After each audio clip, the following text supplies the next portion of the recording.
আবারও নিম্নচাপ বঙ্গোপসাগরে বিক্ষিপ্ত বৃষ্টির সঙ্গেই পারদ চড়বে রাজ্যে। আবহাওয়ার খবর। তো আবারও বঙ্গোপসাগরে নিম্নচাপ সৃষ্টি হয়েছে, আর এই নিম্নচাপের জেরে ফের বাংলার জেলাগুলিতে ধেয়ে আসবে বৃষ্টি।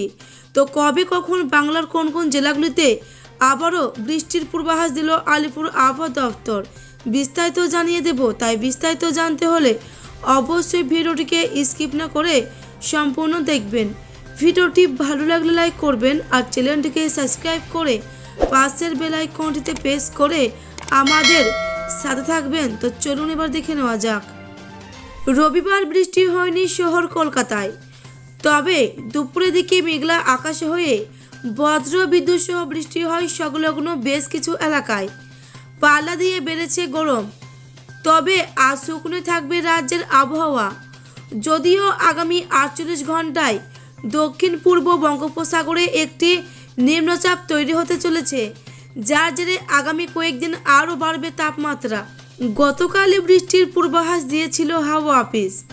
বিকেলের দিক থেকে কলকাতা সহ বিভিন্ন জেলায় বৃষ্টি হওয়ার খবরও মিলেছে।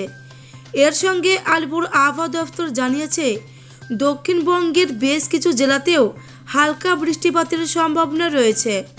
কলকাতা ও আশপাশের এলাকায় আকাশ থাকবে আংশিক মেঘলা, কোথাও বজ্র বিদ্যুৎ সহ বৃষ্টিপাত হতে পারে।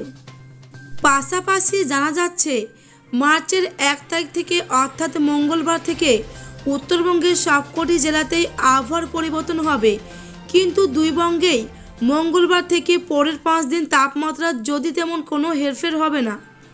এর মাঝেই আবহাওয়া দপ্তর জানিয়েছে, আগামী 48 ঘন্টায় একটি নিম্নচাপ তৈরি হতে চলেছে দক্ষিণ পূর্ব বঙ্গোপসাগরের ওপরে।